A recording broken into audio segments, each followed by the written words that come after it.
तो चलिए बच्चों, लास्ट क्लास में अपन ने स्टार्ट किया था,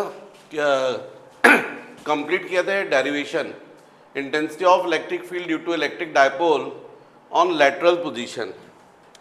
आज अपन को करना चाहिए torque on electric dipole, torque on electric dipole in uniform electric field। अब क्वेश्चन ये उठता है कि यूनिफॉर्म इलेक्ट्रिक फील्ड आप किसको कहेंगे। यूनिफॉर्म का मतलब है जहां पर पूरा सब जगह एक सा। तो जब ये parallel electric lines of force move करती हैं तो उसको बोलते हैं हम यूनिफॉर्म इलेक्ट्रिक फील्ड। इसके हर पॉइंट पर इंटेंसिटी ऑफ इलेक्ट्रिक फील्ड कैसी होती है, सेम। ये कब डेवलप होगी, जब यहाँ पर बिग पॉजिटिव चार्ज होगा और यहाँ पर बिग नेगेटिव चार्ज। तो प्लस टू माइनस मूव करती हैं इलेक्ट्रिक लाइंस ऑफ फोर्स, उसी को हम लोग बोलते हैं इलेक्ट्रिक फील्ड। अब इस इलेक्ट्रिक फील्ड में मान लीजिए कोई इलेक्ट्रिक डायपोल है, उसको आप फ्रीली सस्पेंड करेंगे तो कैसा बैलेंस होगा, डेफिनेटली इलेक्ट्रिक फील्ड के डायरेक्शन में, क्योंकि यहाँ पर प्लस है और यहाँ पर क्या है, माइनस। और ये डायपोल है, तो डायपोल में भी आपको मालूम है इक्वल चार्ज होते हैं और अपोजिट होते हैं, अनलाइक चार्जेस। तो जो माइनस क्यू रहेगा वो किसकी तरफ रहेगा, प्लस क्यू की तरफ, और जो प्लस क्यू रहेगा वो किसकी तरफ रहेगा, माइनस की तरफ। और इस तरीके से यदि डायपोल इलेक्ट्रिक फील्ड में, तो फील्ड के डायरेक्शन में बैलेंस हो जाएगा। लेकिन यदि आप डायपोल को फील्ड के डायरेक्शन से रोटेट करते हैं थीटा एंगल, तो ये प्लस क्यू यहां जाएगा और माइनस क्यू यहां जाएगा। अब यहां पर ये प्लस की पोजीशन नहीं है, चेंज हो गई है। ये डायपोल की इनिशियल पोजीशन थी और अब डायपोल जो है वो फील्ड के डायरेक्शन से थीटा एंगल बना रहा है। तो अब इस सिचुएशन में क्या कंडीशंस बनेगी, स्वाभाविक है प्लस क्या करेगा, इसको रिपेल करेगा क्योंकि क्लोज आ रहा है, माइनस अट्रैक्ट करेगा क्योंकि दूर जा रहा है। और इन दोनों फोर्सेस की वजह से इस पर क्या लगेगा, रिजल्टेंट फोर्स किस तरफ लगेगा, along the direction of electric field. वैसे भी मैंने थ्योरी में समझाया था आपको कि हमेशा जो पॉजिटिव चार्ज होता है उस पर फोर्स लगता है along the direction of electric field, और नेगेटिव चार्ज पर हमेशा फोर्स लगता है अपोजिट टू इलेक्ट्रिक फील्ड, क्योंकि ये प्लस क्या करेगा, इसको अट्रैक्ट, या माइनस क्या करेगा, रिपेल, और इन दोनों की वजह से रिजल्टेंट फोर्स ऐसा लगेगा। तो अब क्वेश्चन उठता है कि ये फोर्स कैसा रहेगा, क्योंकि इंटेंसिटी उस साइड है। अब यहां पर जो फोर्स लग रहा है वो ऐसा लग रहा है, इस पर ऐसा लग रहा है, दो फोर्सेस वर्क कर रहे हैं। कैसे, ये फोर्सेस इक्वल मैग्नीट्यूड के होंगे। क्यों होंगे, क्योंकि हमको मालूम है E इज इक्वल टू क्या होता है, F upon Q। Intensity of electric field का फॉर्मूला क्या है, E is equal to F upon Q। Q naught रहता है, Q नॉट मतलब टेस्ट चार्ज, टेस्ट चार्ज मतलब जो इलेक्ट्रिक फील्ड में है। तो यहाँ पर इलेक्ट्रिक फील्ड में टेस्ट चार्ज क्या है, Q है, Q नॉट क्या है, Q है। तो F इज इक्वल टू क्या हो जाएगा, Q इंटू E। इसलिए इस प्लस Q पर जो फोर्स लगेगा वो कितना होगा, Q into E, right side. और इस पर जो फोर्स लगेगा F, वो भी कितना रहेगा, Q इंटू E, लेकिन लेफ्ट साइड। और कभी भी किसी बॉडी पर यदि टू फोर्सेस वर्क करते हैं इक्वल मैग्नीट्यूड के और जस्ट अपोजिट डायरेक्शन में, तो ऐसे पेयर ऑफ फोर्सेस को अपन क्या बोलते हैं, couple. Last year rotational motion में था, आप लोग यदि कार का स्टीयरिंग जब रोटेट करते हैं तो राइट साइड से फोर्स यदि फॉरवर्ड लगाते हैं, लेफ्ट साइड से बैकवर्ड, तब वो स्टीयरिंग टर्न करता है। टैप ओपन करने के लिए भी आप दो फोर्स लगाते हैं इक्वल मैग्नीट्यूड को, जस्ट एक दूसरे के अपोजिट डायरेक्शन। तो रोटेशनल मोशन के लिए हमेशा क्या जरूरी होता है, कपल या टॉर्क। तो यहाँ पर ये दो फोर्स लग रहे हैं, इन दोनों फोर्स की वजह से ये क्या करेगा, वापस रोटेट होकर कहाँ आना चाहेगा, फील्ड के डायरेक्शन में। तो अब यदि इस कंडीशन में हम बात करें आपसे कि बताओ कितना टॉर्क लगेगा, तो आप बोलेंगे टॉर्क का फॉर्मूला क्या है, फोर्स इनटू, इन दोनों में से कोई भी फोर्स इनटू, एक force into perpendicular distance between forces, इन दोनों के बीच का परपेंडिकुलर डिस्टेंस। तो अब आपको यहां पर क्लियर है, ये जो पॉइंट है ए और ये जो पॉइंट है बी, यदि हम ए से एक परपेंडिकुलर ड्रॉ कर दें यहां पर इलेक्ट्रिक फील्ड पर, और बी से यदि एक और परपेंडिकुलर इस परपेंडिकुलर पर ड्रॉ कर दें, तो दोनों जाकर एक दूसरे को कहाँ इंटरसेक्ट करें, ओ पर। अब ये एंगल थीटा है, तो ये एंगल भी क्या होगा, theta, corresponding angle, same angle है ना। तो अब यहाँ पर जब टॉर्क की वैल्यू रखोगे तो टॉर्क को टाउ से डिनोट करते हैं कि दोनों फोर्स में से एक फोर्स ले लीजिए एफ इनटू परपेंडिकुलर डिस्टेंस क्या बोलोगे आप, एओ। दोनों फोर्सेस के बीच का परपेंडिकुलर डिस्टेंस ये दिख रहा है आपको, एओ। ये लास्ट ईयर आपका रोटेशनल मोशन में डेफिनेशन थी। What is torque? It is the product of force and perpendicular distance between the forces. तो इसलिए ये डेफिनेशन के हिसाब से force into perpendicular distance between forces. अब टॉर्क इज इक्वल टू, तो फोर्स एफ की जगह क्या लिखोगे, क्यू इंटू ई, और एओ कितना होगा, ये एओ। तो इस डायपोल की लेंथ कितनी है, ये लेंथ कितनी है, 2a। मैंने लास्ट क्लास में समझाया था आपको पिछले लेक्चर में, डायपोल की लेंथ हम लोग हमेशा किससे डिनोट करते हैं, बाय 2a। तो यदि हम इसको रिजॉल्व करेंगे तो 2a का ये वाला कंपोनेंट कितना होगा, कितना होगा, 2a cos थीटा, और ये कंपोनेंट कितना होगा, 2a sin थीटा। कभी भी बच्चों यदि ट्रायंगल है, यदि ये मान लीजिए सपोज 2a है, ये थीटा है, ये परपेंडिकुलर है, ये बेस है, तो यदि sin थीटा बोलोगे तो क्या हो जाएगा, परपेंडिकुलर अपॉन हाइपोटेन्यूज 2a। तो P इज इक्वल टू क्या हो जाएगा, 2a इंटू साइन थीटा, और बेस इज इक्वल टू क्या आएगा, तो cos theta is equal to क्या होता है, base upon hypotenuse, base upon 2a। तो base B is equal to क्या जाएगा, 2a cos थीटा। तो इस चीज को ज्यादा अच्छा है, मैंने आपको याद करना सिखाया था कि 2a को आप रिजॉल्व करोगे, उसके कंपोनेंट में एक कंपोनेंट वो होता है जो एंगल बनाता है, वो हमेशा होता है 2a इंटू कॉस थीटा, और ये होता है 2a इंटू साइन थीटा। इतने बार समझाया लेकिन अभी भी जवाब नहीं मिल रहे हैं और बन ही नहीं रहा है। भगवान जाने कब बनेगा, मुझे भी नहीं समझ में आ रहा है, और मुझे भी नहीं समझ में आ रहा है कि दिमाग में कैसे घुसड़े कि एक बार में जवाब देने लग जाए बच्चे। यदि 2a है ये लेंथ, ये एंगल थीटा है, तो ये वाला कंपोनेंट जो एंगल बनाता है वो हमेशा क्या होता है, resultant into cos theta. Vector में भी समझाया, यदि किसी बॉडी के ऊपर यदि फोर्स लगाओगे ऐसा एफ, ये एंगल थीटा है, ये कंपोनेंट जो एंगल बनाता है वो हमेशा क्या होता है, एफ कॉस थीटा, और जो एंगल नहीं बना रहा है इसके परपेंडिकुलर उसको क्या बोलते हैं, एफ साइन थीटा। अब भगवान जाने कैसे समझाए, ये 2a है तो ये क्या हो जाएगा, 2a कॉस, और ये क्या हो जाएगा, 2a साइन। भाई इसी का लाइक वेक्टर यहाँ पर ड्रॉ कर सकते हो, तो ये एफ साइन है तो ये भी क्या हो जाएगा, एफ साइन थीटा। तो ये रिजल्टेंट है, तो इसका ये वाला कंपोनेंट जो एंगल बना रहा है वो क्या हो जाएगा, resultant into cos. Second component जो इसके परपेंडिकुलर है वो क्या हो, रिजल्टेंट इंटू साइन। तो इसका अंदर ये 2a तो क्या हो जाएगा, 2a कॉस, और ये जाएगा 2a साइन। तो ये लेंथ कितनी हो गई, 2a साइन थीटा। यहाँ AO की वैल्यू रखोगे तो क्या जाएगा, 2a into of sine theta. तो अब जैसा यहाँ पे टॉर्क का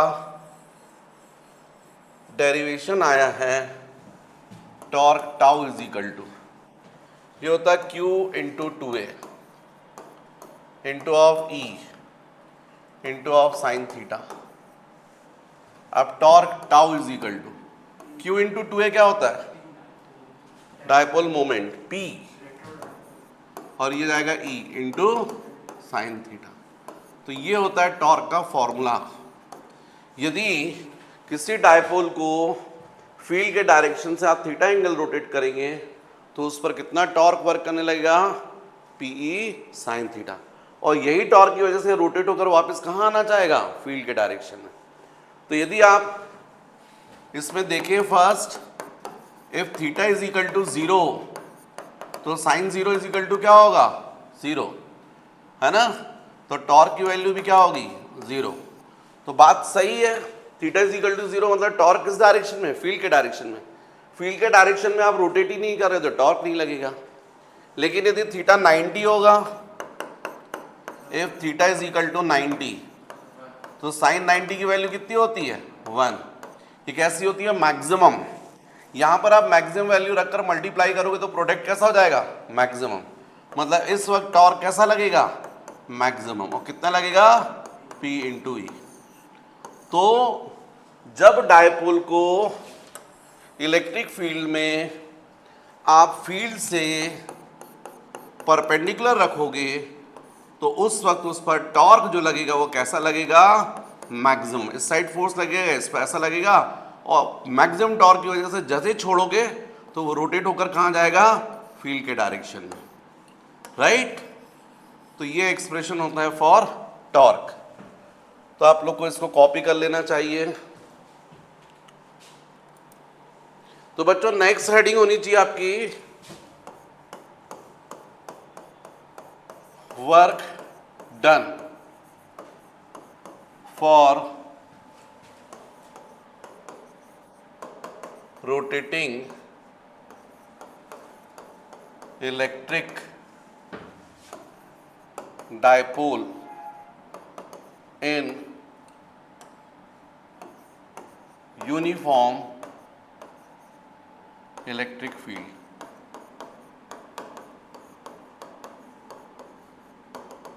Work done for rotating electric dipole in a uniform electric field. भाई यदि किसी इलेक्ट्रिक डायपोल को आप फील्ड के डायरेक्शन में रख रहे हैं ऐसा, और फिर यहां से यदि आप रोटेट करेंगे तो अभी आपने जस्ट देखा है कि उस पर क्या लगता है, टॉर्क, और साथ ही साथ एंगुलर डिस्प्लेसमेंट भी हो रहा है। तो फिर आपको वर्क करना पड़ेगा। वर्क की एक्चुअल डेफिनेशन क्या है, what is work, product of force and displacement. लेकिन ऐसा तब होता है जब कौन सा मोशन होता है, ट्रांसलेटरी, जब बॉडी एक डायरेक्शन में मूव करती है। लेकिन यदि किसी बॉडी को रोटेट करोगे आप तो फोर्स किया जाता है टॉर्क, और लीनियर डिस्प्लेसमेंट किया जाता है एंगुलर डिस्प्लेसमेंट। तो फिर यदि मान लीजिए आप इस डायपोल को इलेक्ट्रिक फील्ड में फील्ड के डायरेक्शन से थीटा एंगल रोटेट कर रहे हो, अब थीटा तो डायरेक्ट तो रोटेट नहीं करोगे आप, और इसमें भी मान लीजिए सपोज ज़्यादा अच्छा है कि अपन field work done for rotating electric dipole in uniform electric field, तो इसमें भी अपन मान लें कि इनिशियली जो डायपोल था वो ऐसा था, मतलब इनिशियली उसका फील्ड के डायरेक्शन से कितना एंगल था, θ1, और फिर यहां से आपने कितना रोटेट किया, θ2। मान लीजिए 10 डिग्री पर था, इलेक्ट्रिक फील्ड से 10 डिग्री पर था, और फिर कितना रोटेट किया आपने, 60 डिग्री। तो 10 से 60 डायरेक्ट तो नहीं पहुंचेगा ना, रोटेट करोगे तो 10 के बाद 11 आएगा ना, 11 के बाद 12 आएगा, 12 के बाद 13 आएगा। तो ऐसा करके ग्रेजुअली रोटेट करोगे, थोड़ा थोड़ा एंगल करके। तो जब थोड़ा थोड़ा एंगल करके आप रोटेट करोगे तो किसी वक्त मान लीजिए डायपोल यहां से ऐसा रोटेट हो रहा है, स्मॉल एंगल डी थीटा, और इस स्मॉल डी थीटा के रोटेशन के लिए कितना वर्क रिक्वायर्ड होगा, तो स्वाभाविक स्मॉल वर्क रिक्वायर्ड होगा क्योंकि स्मॉल एंगुलर डिस्प्लेसमेंट है। तो हम लोग यहां पर लिख सकते हैं work done for small angular displacement, small angular displacement d theta. इसके लिए वर्क भी स्मॉल होगा, तो वर्क होगा d W is equal to force की जगह क्या आएगा, टॉर्क, और लीनियर डिस्प्लेसमेंट की जगह क्या जाएगा, एंगुलर डिस्प्लेसमेंट। भाई वर्क का फॉर्मूला क्या होता है, W is equal to F into S. तो यहाँ पर W is equal to force की जगह पर टॉर्क और एस की जगह पर थीटा। लेकिन चूंकि स्मॉल वर्क है तो डी डब्ल्यू, यहाँ पर डी थीटा। फिर टोटल कितना वर्क होगा, तो आप कितना रोटेट कर रहे हो, θ1 से θ2 तक। तो इसलिए हो जाएगा टोटल वर्क। तो total work W is equal to क्या बोलोगे आप, समीशन ऑफ DW। क्योंकि जो आप रोटेट करोगे स्मॉल स्मॉल एंगल, जैसे नीचे से आप ऊपर आए ना, ग्राउंड फ्लोर से आप फर्स्ट फ्लोर पर आए, तो आपने कोई भी ऐसा तो नहीं आया होगा नीचे से छलांग लगाई और ऊपर आ गया, सीढ़ी चढ़कर आए हो ना, एक एक सीढ़ी चढ़कर आए हो। मान लीजिए एक सीढ़ी चढ़ने के लिए आपको 1 जूल रिक्वायर्ड होता है वर्क, और ऐसी आपने 20 स्टेप्स जो है वो राइज किए, 20 सीढ़ी चढ़ी है, तो टोटल वर्क कितना होगा 20 जूल, क्योंकि वर्क स्केलर है तो ऐड कर दोगे ना। तो टोटल वर्क के लिए क्या किया आपने, समीशन, हर एक स्मॉल वर्क का summation, 1 joule plus 1 joule plus 1 joule, तो 20 स्टेप्स के लिए 20 जूल। वैसे ही जब आप यहाँ रोटेट कर रहे हो तो वर्क कर रहे हो, तो वर्क स्मॉल एंगुलर डिस्प्लेसमेंट के लिए स्मॉल वर्क DW है, तो टोटल वर्क के लिए क्या बोलोगे, W is equal to summation of DW। अब समीशन का मतलब क्या होता है, इंटीग्रेशन, और DW की जगह क्या जाएगा, टाउ इंटू डी थीटा, और ये रोटेशन कहाँ से है, θ1 से θ2, तो यहाँ लिमिट हो जाएगी θ1 टू θ2। अब यदि मैं आपसे पूछूं कि टॉर्क कितना लगेगा, तो आपको पता है अभी जस्ट थोड़ी देर पहले अपन ने पिछला ड्राइव किया है, टॉर्क की वैल्यू होती है P into E into sine theta into of d theta, तो W is equal to P into E constant भाई, P डायपोल मोमेंट है, डायपोल मोमेंट क्या होता है, चार्ज इंटू लेंथ, वो तो बदल नहीं रहा है। इलेक्ट्रिक फील्ड भी फिक्स है, कांस्टेंट है, यहाँ पर बिग पॉजिटिव चार्ज रखा है, बिग नेगेटिव चार्ज, जिसकी वजह से क्या चल रही है, इलेक्ट्रिक लाइंस ऑफ फोर्स, तो इलेक्ट्रिक फील्ड भी कांस्टेंट है। वेरिएबल क्या है, थीटा है, वैसे भी दिख रहा है यहाँ पर डी थीटा लिखा है, तो इंटीग्रेशन किसका होगा, साइन थीटा का, डी थीटा फ्रॉम θ1 टू θ2। मुझे बता सकते हो इंटीग्रेशन साइन थीटा क्या होता है, माइनस कॉस थीटा। मूर्खता है मेरा, मुझसे आप लोग से पूछना, क्योंकि मुझे मालूम है आप लोग नहीं बताओगे। Integration sine theta minus cos theta 11th में सब पढ़ा है, सब भूल गए हो, रिवीजन ही नहीं करना है। रिवीजन करो बच्चों, दिक्कत हो जाएगी नहीं तर। P इंटू ई, फिर इंटीग्रेशन साइन थीटा क्या होता है, माइनस कॉस थीटा। अभी कौन सा इंटीग्रेशन है, डेफिनेट, तो पहले upper limit minus lower limit. Minus sign को आप चाहो तो निकाल सकते हो, नहीं निकालना हो तो यही रख दो, तो ये हो जाएगा माइनस कॉस θ2 माइनस कॉस θ1।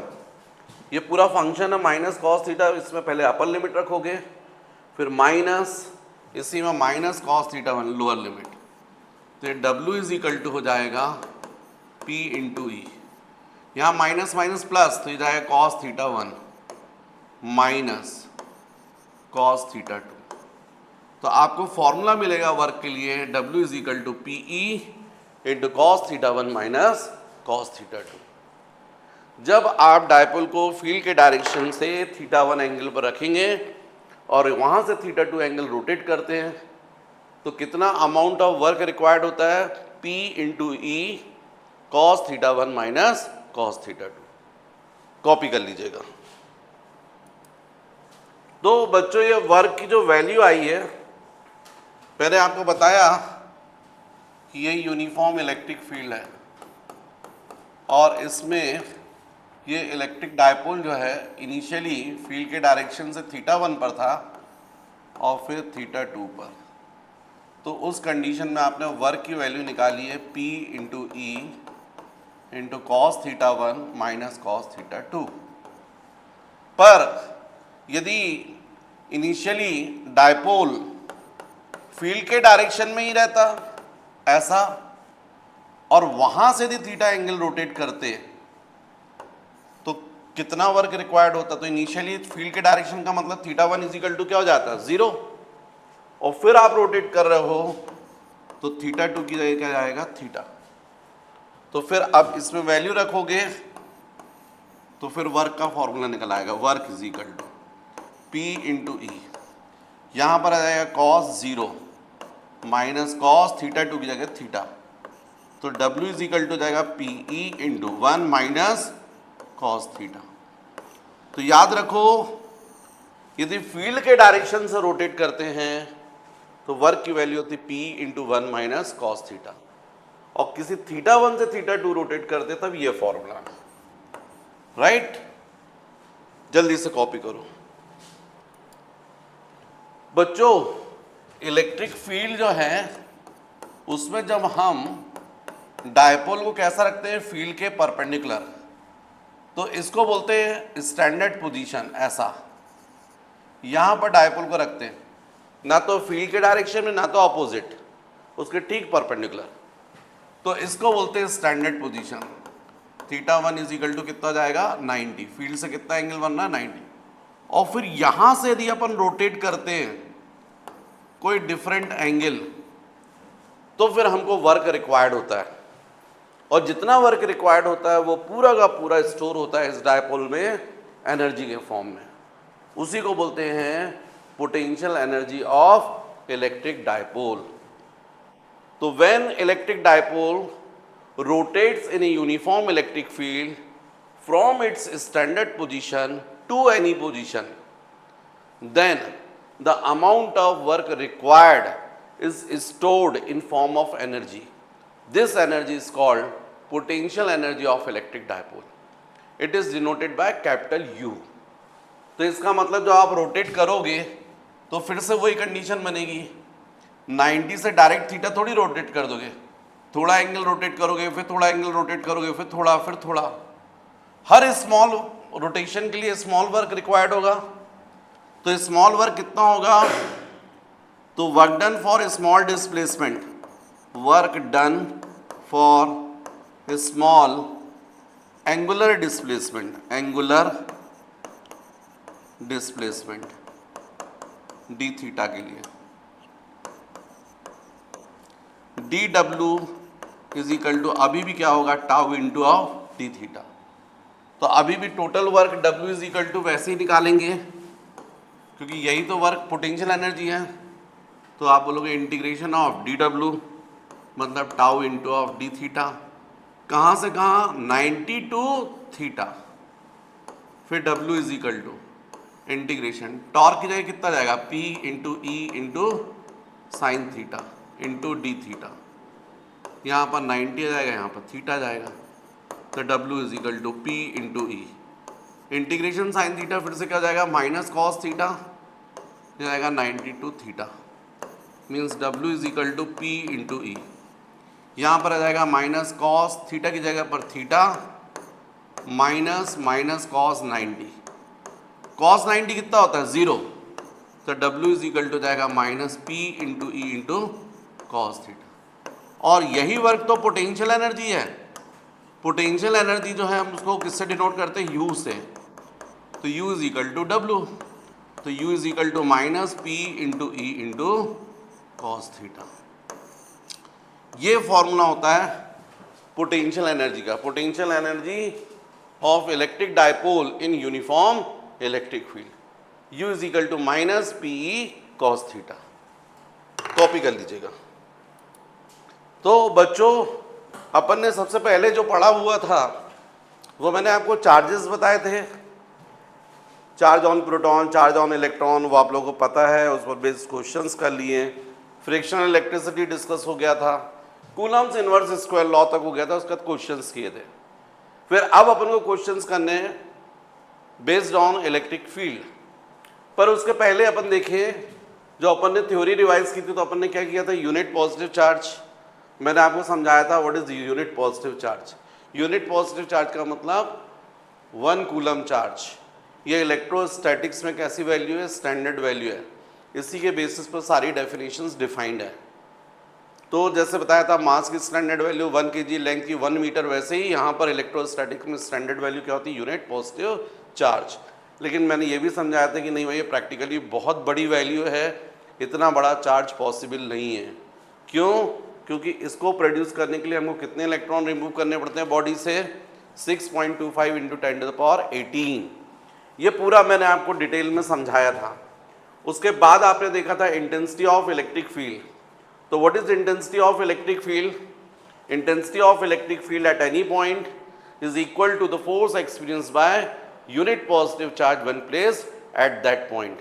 कभी भी इलेक्ट्रिक फील्ड में किसी पॉइंट पर यदि इंटेंसिटी फाइंड करना है तो क्या करना पड़ेगा? उस गिवन पॉइंट पर अज्यूम करना पड़ेगा यूनिट पॉजिटिव चार्ज को, और उस पर जितना फोर्स लगेगा उसको अपन बोलते हैं इंटेंसिटी ऑफ इलेक्ट्रिक फील्ड। फिर इससे रिलेटेड आपने और डिस्कस किया था, तो इंटेंसिटी ऑफ इलेक्ट्रिक फील्ड का फॉर्मूला क्या था? E is equal to F upon Q naught, force upon test charge. फिर मैंने बताया था it is a vector quantity. फिर मैंने आपको बताया था dimensional formula MLT-3 A-1, units बताई थी in CGS system dynes per stat coulomb and in SI system newton पर कूलम और वोल्ट पर मीटर। फिर नेक्स्ट बच्चों इसके बाद अपन ने पढ़ा था intensity of electric field at any point due to point charge. तो पॉइंट चार्ज क्यू की वजह से आर डिस्टेंस पर इंटेंसिटी का फॉर्मूला क्या होता है? E is equal to 1/4 pi epsilon naught epsilon r into Q by R square. यदि यही अपन बात करें एयर में तो रिलेटिव परमिटिविटी की वैल्यू कितनी हो जाएगी? 1। तो formula E is equal to क्या हो जाएगा? 1/4 pi epsilon naught into Q by R square. तो ये देखा था अपन ने intensity of electric field. Next देखा था अपने electric lines of force. What is electric lines of force? It is the imaginary lines on which if the tangent is drawn at any point then it is indicate the direction of electric field at that point। किसी भी ये electric lines of force क्या होते हैं? Imaginary curve होते हैं जिसके किसी पॉइंट पर यदि आप टेंजेंट ड्रॉ करोगे तो वो टेंजेंट उस पर्टिकुलर पॉइंट पर क्या बताती हैं? Intensity of electric field. फिर प्रॉपर्टीज डिस्कस किया था अपन ने। नेक्स्ट फिर मैंने बताया था electric dipole. What is electric dipole? When two equal and unlike charges are placed in a short distance, then the system is called electric dipole। फिर नेक्स्ट बताया था डायपोल मोमेंट। तो डायपोल मोमेंट का फॉर्मूला क्या होता है? P equal to Q into 2A। फिर नेक्स्ट इसके बाद ये डेरिवेशन डिराइव करवाया था। ये बच्चों एग्जामिनेशन पॉइंट ऑफ व्यू से बहुत इंपॉर्टेंट है, जनरली एग्जाम में आता है। Intensity of electric field due to electric dipole first कहाँ बताया था? On longitudinal position and second on lateral position. तो लास्ट क्लास में अपने ड्राइव किया था तो आप लोग को याद होगा ये डायपोल लिया था, यहाँ से r डिस्टेंस और पॉइंट लिया था, पूरा डिटेल में है पिछले वाले लेक्चर्स में, देखो ये डेरिवेशन डिराइव करवाया था। इसका फाइनल फॉर्मूला क्या आया था? क्योंकि डायपोल एक्सिस पर तो EX से डिनोट करते हैं, तो फॉर्मूला क्या आया था? EX is equal to 1/4 pi epsilon naught into 2PR upon r square minus a square to whole square. ये फॉर्मूला आया था 1/4 pi epsilon naught into 2PR upon r square minus a square to whole square. लेकिन यही short dipole के लिए तो EX is equal to 1/4 pi epsilon naught into 2P upon r cube. ये पूरा डेराइव करवाया था, पिछला लेक्चर है उसमें ये पूरा डेरिवेशन है। फिर next intensity of electric field due to dipole on lateral position. तो ये डायपोल एक्सिस है तो ये लेटरल पोजीशन। इस लेटरल पोजीशन पर इंटेंसिटी कैलकुलेट करवाई थी तो उसका फॉर्मूला आया था EY is equal to 1/4 pi epsilon naught into P upon r square plus a square to the power 3/2। यदि आप चाहते हैं कि जैसा मुझे रटा है वैसा आपको रट जाए तो इसके लिए प्रैक्टिस करनी पड़ेगी, डिराइव करके देखना पड़ेगा, बिना मेहनत के कुछ नहीं होने वाला। शॉर्ट डायपोल के लिए यही फॉर्मूला जाता है EY is equal to 1/4 pi epsilon naught into P upon r cube. फिर नेक्स्ट आज अपन ने पढ़ा है टॉर्क ऑन इलेक्ट्रिक डायपोल। तो आपको पता है टॉर्क के लिए अपन ने फॉर्मूला ड्राइव किया tau is equal to P into sine theta. Torque का फॉर्मूला क्या होगा? P sine theta. फिर नेक्स्ट इसी डायपोल को रोटेट करने के लिए वर्क भी अपन ने निकाला, तो वर्क का फॉर्मूला क्या है? W is equal to PE into cos theta 1 minus cos theta 2। Right, एक बार डिटेल में पढ़ोगे तो फिर रिवीजन करने में काफ़ी कम टाइम लगता है। नेक्स्ट फिर इसका W is equal to field के डायरेक्शन से रोटेट करोगे तो फिर W is equal to P into 1 minus cos theta, ये ड्राइव किया था। फिर potential energy of electric dipole, तो उसका फॉर्मूला आया था minus P cos theta. Right, तो बच्चों अब इसके बाद जो है वो हम लोग जो है क्वेश्चंस कर सकते हैं। तो चलिए अपन क्वेश्चंस करते हैं अब बेस्ड ऑन इलेक्ट्रिक फील्ड। तो चलिए बच्चों क्वेश्चन करते हैं। बोर्ड पर फर्स्ट क्वेश्चन है, देखो, what will be the intensity of an electric field in which an electron experiences an electric force equal to its weight, what in case in proton. मतलब इतनी इंटेंसिटी, इतनी electric field है जो force लगा रही है, और कितना लगा रही है, equal to weight of electron. What will be the intensity of an electric field in which an electron experiences an electric force equal to its weight. आप पहली चीज तो ये समझ लीजिएगा, ये इलेक्ट्रिक फील्ड है, और इस इलेक्ट्रिक फील्ड में यदि यहाँ पर इलेक्ट्रॉन है तो पहली चीज, ये इलेक्ट्रॉन पर फोर्स किस डायरेक्शन में लगेगा, अपोजिट टू इलेक्ट्रिक फील्ड, क्योंकि इलेक्ट्रॉन पर क्या होता है, नेगेटिव चार्ज। मैंने समझाया है पॉजिटिव चार्ज पर हमेशा फोर्स किस डायरेक्शन में लगेगा, along the direction of electric field, और नेगेटिव चार्ज पर फोर्स हमेशा किस तरफ लगता है, अपोजिट टू इलेक्ट्रिक फील्ड। रटना नहीं है, समझना है, क्योंकि मैंने आपको ये समझाया कि इलेक्ट्रिक फील्ड का डायरेक्शन कहाँ से कहाँ होता है, प्लस टू माइनस।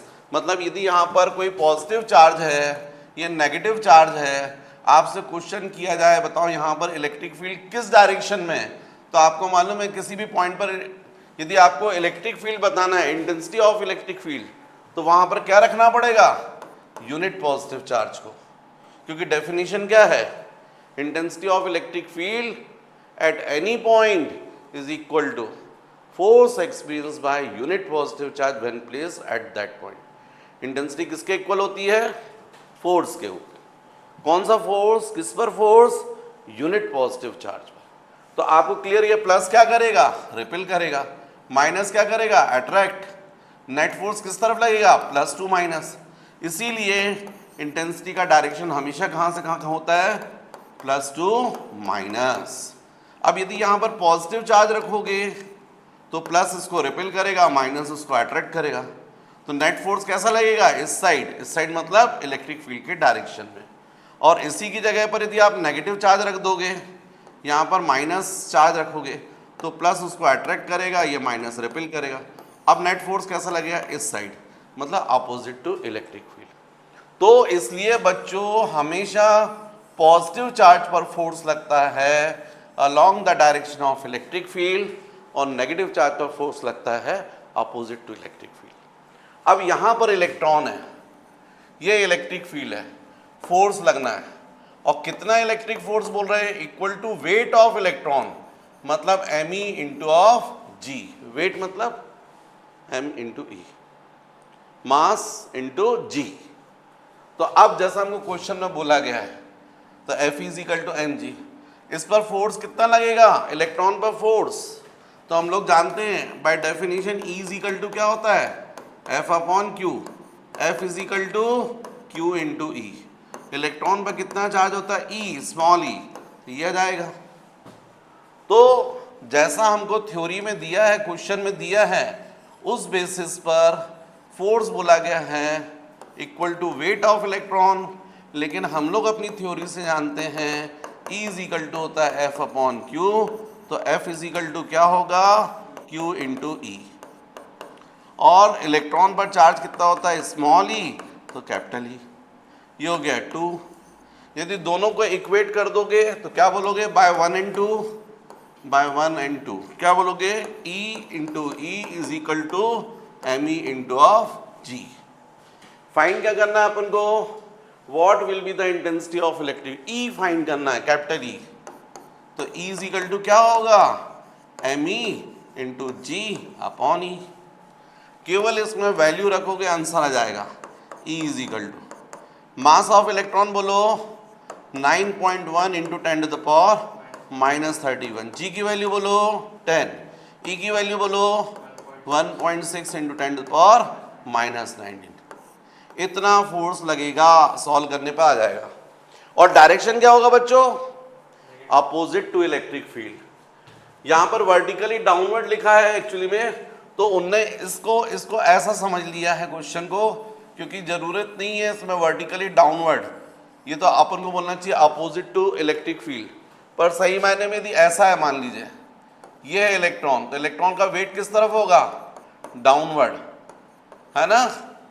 और इसको यदि मान लीजिए सपोज बैलेंस करना है इसको, तो फोर्स किस तरफ लगना चाहिए, अपवर्ड।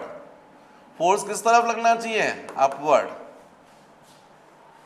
अब इलेक्ट्रॉन पर अपवर्ड फोर्स का मतलब इलेक्ट्रिक फील्ड किस तरफ होना चाहिए, डाउनवर्ड। क्यों, क्योंकि इलेक्ट्रॉन पर हमेशा फोर्स किस तरफ लगेगा, इलेक्ट्रिक फील्ड के अपोजिट। यदि इलेक्ट्रॉन को बैलेंस करना है, हालांकि इसमें कुछ ऐसा था नहीं, what will be the intensity of electric field in which an electron experiences an electric force equal to its weight. मतलब वो कुल मिला के ये बोल रहे हैं कि भाई इलेक्ट्रॉन को बैलेंस करना है, तो इलेक्ट्रॉन का वेट किस तरफ है, डाउनवर्ड। बैलेंस करने के लिए इतना ही फोर्स लगना चाहिए अपवर्ड। तो आपने क्या लिख दिया, Fe is equal to mg, ये लिखा ना Fe is equal to mg। जहां तक बात है फोर्स यदि अपवर्ड लग रहा है तो इलेक्ट्रिक फील्ड कैसी होनी चाहिए, डाउनवर्ड, क्योंकि हमेशा नेगेटिव चार्ज पर फोर्स कैसा लगता है, अपोजिट टू इलेक्ट्रिक फील्ड। तो फोर्स अपवर्ड मतलब इलेक्ट्रिक फील्ड डाउनवर्ड। तो इसको सॉल्व करोगे तो ये आंसर आ जाएगा, और डायरेक्शन कैसा आएगा, वर्टिकली डाउनवर्ड। हमसे यही चीज बोला है ने, what in case of proton. यदि इलेक्ट्रॉन को की जगह पर आपको किसको बैलेंस करना है, प्रोटॉन को, तो प्रोटॉन को यदि बैलेंस करोगे तो फिर यही कंडीशन बनेगी, प्रोटॉन का वेट किस तरफ होगा, डाउनवर्ड। फोर्स किस तरफ लगना चाहिए, अपवर्ड। किससे लगा रहे हो आप, इलेक्ट्रिक फील्ड से, तो इलेक्ट्रिक फील्ड भी किस तरफ होनी चाहिए, अपवर्ड। क्यों, क्योंकि प्रोटॉन पर पॉजिटिव चार्ज होता है, और हमेशा पॉजिटिव चार्ज पर फोर्स किस तरफ लगता है, along the direction of electric field. मतलब प्रोटॉन को बैलेंस करने के लिए इलेक्ट्रिक फील्ड किस तरफ होनी चाहिए, अपवर्ड। कितनी होनी चाहिए, तो क्या करोगे, Fe is equal to of mg। अब Fe कितना बोलोगे आप, तो वैसे ही E इज इक्वल टू क्या होता है, F अपॉन Q, तो F is equal to Q into E। Proton पर कितना चार्ज होता है, सेम चार्ज जितना इलेक्ट्रॉन पर, E इंटू ऑफ E। तो बिल्कुल वैसे ही हम लोग करेंगे जैसा अपन ने पिछला, बाय 1 इंटू क्या बोलोगे, small e into capital E is equal to of MP into of G।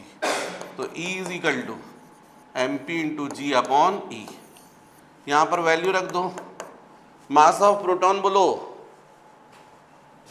1.6 into 10 to the power -27 kg। G की वैल्यू बोलो 10, E की वैल्यू बोलो 1.6 इंटू 10 टू द पावर -19। इसको सॉल्व कर लोगे, आंसर आ जाएगा आपका सेकंड वाला, और डायरेक्शन आएगा इलेक्ट्रिक फील्ड का किस तरफ, अपवर्ड। तो जो क्वेश्चन अपन ने देखा है उसके ये आंसर्स हैं 5.5 इंटू 10 टू द पावर -11। आप इसको सॉल्व करके देख लीजिएगा, 5.5 into 10 to the power -11 newton पर कूलम यूनिट होती है, तो वो रखेंगे। और जो अभी मैंने सॉल्व किया प्रोटॉन के इसमें, वो आएगा 1.04 into 10 to the power minus है। ये देखो ना कैंसिल हो गया, 1.6 ये कितना हो गया, यहाँ पर देखो ये कितना हो गया, 10 to the power -27 into 10 to the power -26 upon 10 to the power -19।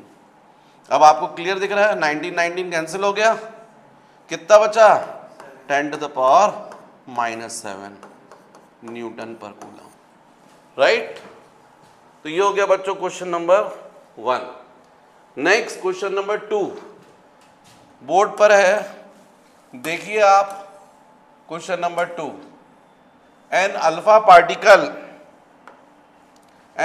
Particle is placed in electric field of 15 into 10 to the power 4 Newton per coulomb. Calculate the force on the proton. Particle, alpha particle क्या है, an alpha particle is placed in an electric field 15 into 10 to the power 4 Newton per coulomb. Calculate the force on the proton, मतलब यहाँ पर electric field है। अब electric field की value आपको given है 15 इंटू 10⁴ न्यूटन पर कूलम। इसमें यहाँ पर क्या रखा है, अल्फा पार्टिकल। इस अल्फा पार्टिकल पर जो फोर्स लग रहा है वो आपको फाइंड करना है। आप सबको पता होना चाहिए। नेक्स्ट क्वेश्चन बच्चों बोर्ड पर सिंपल है, क्या दिख रहा है, an alpha particle is placed in an electric field of 15 into 10⁴ newton पर coulomb, calculate the force on the particle. बच्चों अल्फा पार्टिकल पर कितना चार्ज होता है, twice of charge of proton, proton के चार्ज का डबल, और कैसा होता है, पॉजिटिव। तो स्वाभाविक है जब आप इलेक्ट्रिक फील्ड में उसको रखोगे तो उस पर फोर्स लगेगा, किस तरफ लगेगा, along the direction of electric field. कितना लगेगा, तो E इज इक्वल टू क्या होता है, F upon Q। F is equal to क्या हो जाएगा, Q into E। What is Q, charge on alpha particle कितना होता है, 2E। E मतलब 1.6 इंटू 10⁻⁻19, और E की वैल्यू यदि आप इसको सब्स्टिट्यूट करोगे आंसर आ जाएगा F is equal to 2, E मतलब 1.6 इंटू 10⁻⁻19, और E की वैल्यू क्वेश्चन में गिवन है 15 इंटू 10⁴। तो इसका मतलब F इज इक्वल टू कितना हो रहा है बच्चों, 15 इंटू 2 30 इंटू 1.6 10⁻⁻19 10⁴ 10⁻⁻15। अब यहाँ पर करोगे तो F इज इक्वल टू 16 3 जा 48 इंटू 10⁻⁻15।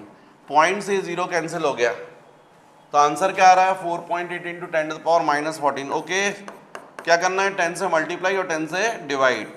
डिवाइड वाला पॉइंट बना देगा 4.8 और मल्टीप्लाई वाला क्या कर देगा इसको 14। यूनिट क्या आएगी, न्यूटन। तो आंसर हो गया 4.8 इंटू 10। नेक्स्ट क्वेश्चन बच्चों बोर्ड पर है, क्या है, दिख रहा है आप लोग को, an a body having an excess of 10⁶ electrons is placed in an electric field of 1000 newton पर कूलम towards ईस्ट। मतलब ये इलेक्ट्रिक फील्ड है जिसकी हमको वैल्यू गिवन है 1000 न्यूटन पर कूलम, और वो भी किस तरफ, टुवर्ड्स ईस्ट। यहाँ पर कोई बॉडी है जिस पर कितने एक्सिस में इलेक्ट्रॉन है, 10⁶। अब सबको पता है एक्सिस में इलेक्ट्रॉन का मतलब क्या हुआ, नेगेटिव चार्ज, और नेगेटिव चार्ज पर हमेशा फोर्स कैसा लगता है, अपोजिट टू इलेक्ट्रिक फील्ड। तो यदि इलेक्ट्रिक फील्ड टुवर्ड्स ईस्ट है तो इस पर फोर्स किस तरफ लगेगा, टुवर्ड्स वेस्ट, इलेक्ट्रिक फील्ड के अपोजिट। तो डायरेक्शन तो एकदम क्लियर हो गया, टुवर्ड्स वेस्ट। रहा सवाल केवल मैग्नीट्यूड का, तो फोर्स हमको निकालना है, find out the magnitude and direction of force. तो फोर्स F का फॉर्मूला क्या होता है, Q इंटू E, और Q कितना होता है, बोलो N into small e, by principle of quantisation. Q is equal to क्या होता है, NE into of capital E। तो F is equal to what is N, number of electrons are in excess 10⁶। E की value बोलो 1.6 into 10⁻⁻19, और E की value question में given है 1000 मतलब 10⁻3। तो कुल मिलाकर बच्चों फोर्स की वैल्यू आ रही है F is equal to 1.6 into 10⁻⁻10, और न्यूटन, और डायरेक्शन आएगा टूवर्ड्स वेस्ट, क्योंकि इलेक्ट्रिक फील्ड ईस्ट के डायरेक्शन में, तो वेस्ट। देख रहे हैं ना, 10⁶, 10⁻3, 10⁻9, 10⁻⁻19 प्लस 9 माइनस 10। तो इस तरीके से फोर्स की वैल्यू आ गई, राइट। जल्दी से कॉपी कर लीजिए बच्चों। अब इस वीडियो में तो अपन इतना ही पढ़ेंगे, अगली क्लास में अपन खूब क्वेश्चन करेंगे। ये इलेक्ट्रिक फील्ड को इतना स्ट्रॉन्ग कर लेंगे, क्योंकि आप न्यूमेरिकल करते हैं तो आपके कॉन्सेप्ट्स क्लियर होते जाते हैं, जो थ्योरी आपने पढ़ी वो एकदम क्लियर हो जाती है। तो इतना स्ट्रॉन्ग करना है कि एग्ज़ाम में वो कहीं से भी अपने को क्वेश्चन करे, चाहे 12th में हो चाहे कॉम्पिटिटिव एग्ज़ाम में, बहुत इजीली हम कर लें, राइट। तो अपन देखेंगे नेक्स्ट क्लास में, देखेंगे इलेक्ट्रिक फील्ड पर बेस्ड क्वेश्चंस, अच्छे क्वेश्चंस। धीरे धीरे बच्चों लेवल बढ़ता जाएगा, पर आपको पता भी नहीं चलेगा और बहुत आसानी से कर लोगे। Okay bye.